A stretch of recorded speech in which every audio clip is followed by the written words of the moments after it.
Good morning. How are you? Hey, I'm fine. I'm trying to get myself structured here so that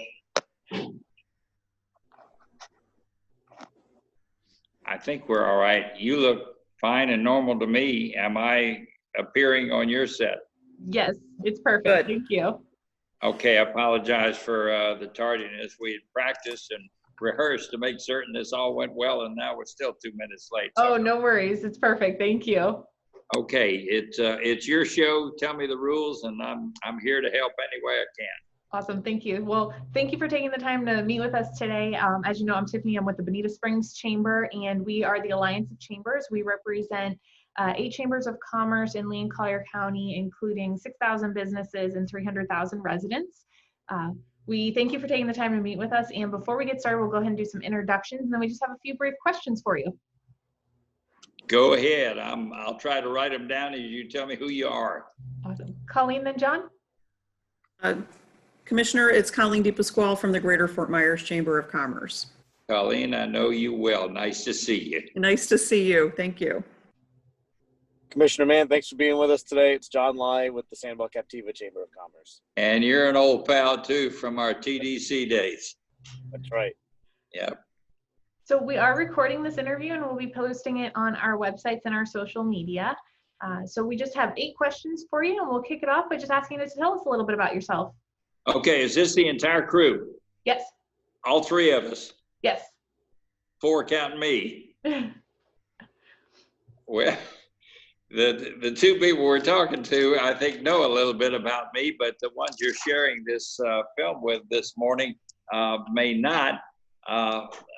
I am Frank Mann. I've been serving as a county commissioner here in Lee County for since 2006.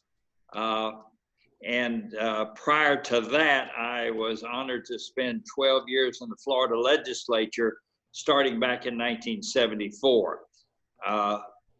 When I arrived here at the county commission, we didn't know it at the time in 2006 because economically, and all the chamber people who were active at that time will recall this, we were in what some folks would call hog heaven.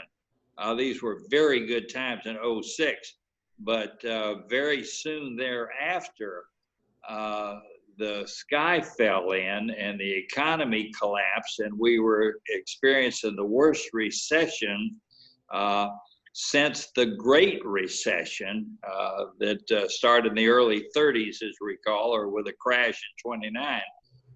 We had never experienced anything quite like that. We went from permits for construction just flying off the shelves here to virtually no construction anywhere and no permits. And we were trying to figure out just how to pay the bills around here without laying a lot of people off. And that became our challenge. Thank goodness we were very close to recovering from that. And today's unique challenge, and this is, I'm telling a little story about the Times, but the Times sort of defined what the county commission was doing at the time and what my role as one of those 5. The Times today were so good right up until this corona crash. And now that's our unique challenge, one of which we have never faced before and has brought us questions to which there was no rule book we could refer to and try to figure out how we're going to deal with this. But we got through the last crisis. We pray that the worst of this is behind us. The numbers are still frightening, but it's a challenge, not just to us at the county commission, but every layer of government, whether it's from the local city hall to Washington, D.C., and of course, internationally, everybody is impacted by this. We'll get through it. I mean, I hear everybody say that and everybody believes it. But we're not out of the woods yet. And the challenges before us are loom big. I get questions this very morning as to whether we're going to close down the beaches like this has happened over in Miami and Fort Lauderdale again. The answer right now is no, because we are doing our best to be both responsible and at the same time ease into a return to normalcy, because as the top priority for all of your chambers is, what are we going to do economically to keep things from getting worse, and how do we ease back in without having a threat to human life? So that's our unique challenges this year, and that's a role that some of us, and myself included, with all the time I've spent in government, we are still learning almost day by day as we confront these unique challenges related to COVID-19. So I'll hush up and let you guys fire some tough questions my way. Kind of along those same lines, what makes you qualified to represent the business community? Well, I myself am a businessman. In 1968, I began my own insurance agency after working for other folks after I got out of college. I worked for other people for 4 years, a couple of years as an insurance adjuster, claims adjuster, and then I worked as a sales agent. And then I was cocky enough, it'd be a good way to describe it, to think that I could sell as good as some of the people I was working for.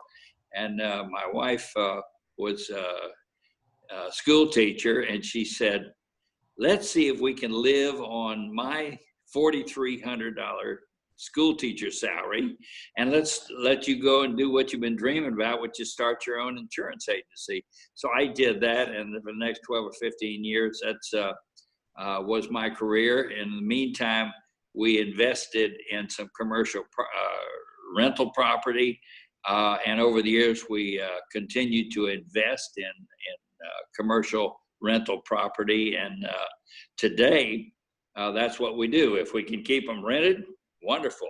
I can tell you back in 2008, I was very sensitive to what was going on in the business community because I had 90% vacancy in the properties I owned. Thank goodness, and the bankers listening will understand this, we had over the years paid off our mortgages, so we were able to survive that economic crash. But I day to day depend on a living as a commercial property investor, and believe me, I understand when times are good and when times are not good. But I speak fluent economics and business. Thank you. In your opinion, what is the most pressing issue facing the Southwest Florida business community? And if elected, what would you do to address this issue? Well, the same thing facing the business community faces everybody that's here, the residents and retirees as well, the people trying to run the school system. It's how we deal with the tremendous growth, and again, we pray that we'll be returning to that level of normalcy pretty soon. The business community has, for the last 50 years, been blessed by the growth that Lee County continues to experience year in and year out, with the blips that came back in 2008 and the one that we're experiencing right now. But I can tell you myself, and this applies to just about everybody, back in '68 when I started my own little insurance agency, I was just one little guy on the street. But I found out we would advertise back in the yellow pages back then.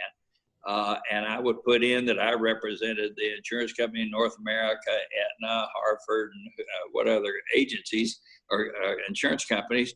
People would look them up and they would call me, and there were even then thousands of people moving to Lee County every year. And they'd find me and I'd take care of them, and their neighbors would come and their family members would move down and they'd refer folks to me. And if you took good care of your customers at the time, the growth carried us And I ended up being able to absorb a little more market share year after year by just doing a good job and being responsive to your customers. Politics is a lot like that. But the challenge is, we are blessed by not having many business challenges because of this continual growth and the economic success that we have enjoyed here in Lee County. That's why people continue to come, because there are two things go together: the environment, which we're doing a good job here in Lee County looking after, and the economy. If the environment is not good, all of that draw and that magnetism that makes us so economically successful, that would disappear. So we've got good things going for us. The economy and the environment are healthy. Everything goes with a follow-up, notwithstanding the coronavirus. And I'll say it hopefully for the last time, we all pray that that goes away. But this is a good place to be if you're a businessman in any business. We talk about, how we can expand the types of industries we have here. It's easier said than done, but we never stop trying. We make mistakes along the way. People are looking at me now and the commission saying, why did y'all support Hertz, for goodness sakes?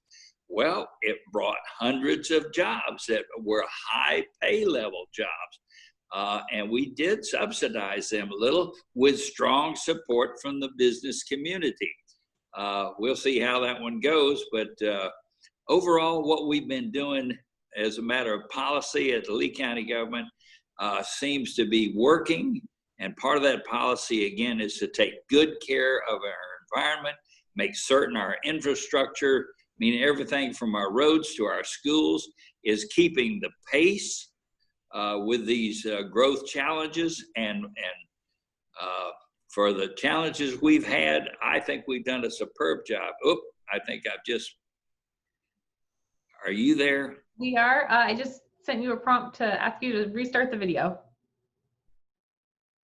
Restart the video. I am. There we go. Are we back? Yep. I momentarily had we're doing this on my cell phone, and I had an incoming call that was not ringing out loud, but there. Have we got a full picture again? Yes. Okay, enough about the economy and the environment. This is a good place to be. And in the middle of a pandemic, I can't think of a better place to be than Lee County, Florida. We're usually the last to go into a recession, but also we're frequently one of the first to come out of it. And that's what we're continuing to pray for. Well, that leads perfectly into our next set of questions. As you know, Southwest Florida's economy is heavily dependent on leisure and hospitality. So if re-elected, what would you do to encourage economic diversification in the region? Same thing we've been doing, same things I've been talking about. I would make certain that our Tourist Development Council is supported strongly because that's such a huge percentage of our economy down here. We used to live on agriculture, but that was slow and steady. But then we've added construction to that. Construction became a byproduct of all the growth going on down here. So agriculture is no longer number one. I think tourism by far, just at leaps and bounds, is the one that leads the way. And I have been a strong supporter of the Tourist Development Council. I have been honored to chair that organization twice. I have gone to Germany on 2 different occasions to bring tourists back here from Germany. But a lot of people don't realize the enormous percentage of our visitors who actually come from Europe, mostly from Germany. And in fact, I was able to give a little 90-second speech completely in German to the folks that we were visiting. So it's a full-time effort on everybody's behalf here at the county, and a lot of our resources are directed to the economic development, and which includes tourism. But the best thing we can do for economic development is make certain that infrastructure that I referred to earlier is adequate for the demand, and that means the roads have to be kept up to speed, and we're adding corridors, and we're 4-laning and 6-laning existing roads.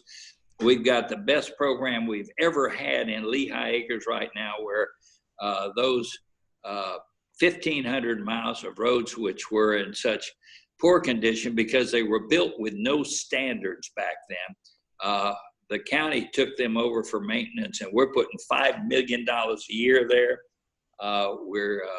We're 4-laning and 6-laning parts of Burnstore Road from Cape Coral up to Punta Gorda.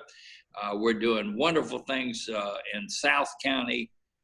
We've got a very good road program, and it's up to the task. And maintaining that infrastructure is so critical for to the business community. And I'm saying we are more than up to the task.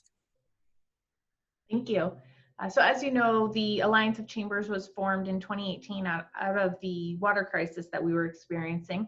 Water quality remains our #1 priority. So if elected again, what specific projects would you advocate for to improve and protect Southwest Florida's water quality? I wish I had a simple answer for a very complex question.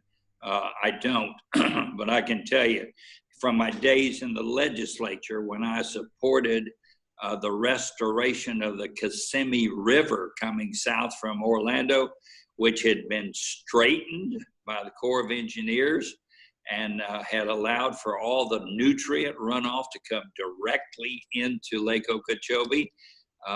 Governor Graham was a leader on that, but I was a co-sponsor of all the legislation that provided the funding and the initiatives for trying to fix what we at the time thought was the right thing to do, but we were actually creating tremendous challenges to our ecosystem, especially in Lake Okeechobee, which then flows directly into the Caloosahatchee and down here to Lee County. So there's never been a day in my public service when I wasn't aware of the challenges created by 100 years of ignorance and neglect by our predecessors, who at the time thought they were doing the right thing. Florida was a place where you could grow food year-round. The policy of the United States and of the state of Florida for that 100 years had been to create farmlands, and that was all around Lake Okeechobee. So we dredged and filled, and we straightened rivers, and we did whatever we could to do our part to be the producer of food for a growing nation. Later on, we found out that the ways we were digging and dredging and channelizing and running the fresh water straight into the salt water instead of letting it filter, all of that was poor and damaging. So it took us 100 years to foul it all up, and it's going to take the better part of 100 years to fix it. And we're 30 or 40 years into that effort. And it started back when I was talking about with the Kissimmee River. But we have hundreds of millions of dollars of projects underway, including the largest single water storage project ever in the state of Florida, right out here in Hendry County. 18 square miles of water storage so that we can slow the release from Okeechobee into our salt water, our bays and inlets and estuaries. And it's not that I don't have a new dream to come up with something. There's plenty of smart people that are figuring out things that we could be doing. But the fact is, we have spent hundreds of millions of dollars, and we are right at this time continuing to appropriate hundreds of millions more, both county money, state money, and certainly the biggest chunk is coming out of the federal government. But we've got our Congress and our state legislature and our local governments working very well together. It's just a matter of saying, don't let up. We just keep it going. It's going to take a while, but we're getting there. We are winning the battle for clean water. I promise you that. So just two more questions. What specific actions do you think lawmakers should take to improve and protect Southwest Florida's waterways? Just more of the same. I'd just be repeating myself. Our waterways, you know, the one thing that you see from time to time that I hate to see are these abandoned boats, but we even have a program to go around and pick them up. We have partnered this year with the South Florida Water Management District to do 10 specific projects in Lee County, just clearing debris from creeks and waterways that enter the Caloosahatchee, so that you get a better flow of water, and it deals with flooding at the same time. It will alleviate the flooding that we experienced back with Hurricane Irma. I guess she was our last big bunch of water, but we never stop. Our Natural Resources Department is focused on water management at every level, whether it's to protect existing freshwater sources or to keep from polluting freshwater sources. It's an ongoing program, and it's a top priority here at the county. And for the entire time I've been in public office, there's never been a day I wasn't concerned about water and looking for ways to say, okay, me too, or follow me if you're not going to lead the way yourself. One more question. One more question. Is there anything else you'd like us to know about you or your priorities?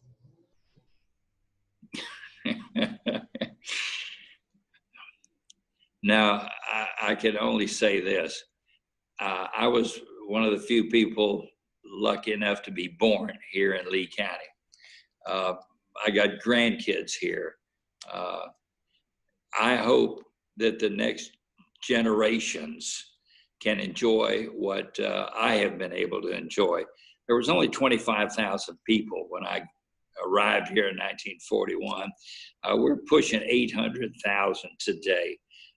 We have to be very, very careful of how we treat this paradise, or what I have enjoyed, my grandchildren and their children will not enjoy. And that would be sad, because we have a paradise here. And with proper care and maintenance, we can have a paradise in the future. I believe it's possible. It'll be different. But with programs, especially like the 2020 program, where we have preserved tens of thousands of acres of critical wetlands and wildlife habitats, we can have a beautiful sampling of those good old days that we talk about so much and still have a robust, healthy economy. And that's all I got to say. Now, you guys have been pretty easy on your questions. Well, thank you so much for taking the time to meet with us today. We will be posting these on our websites and our social media, and we wish you luck in the election. Thank you very much. I'll see you at the polls. Have a good day. Take care. Thanks.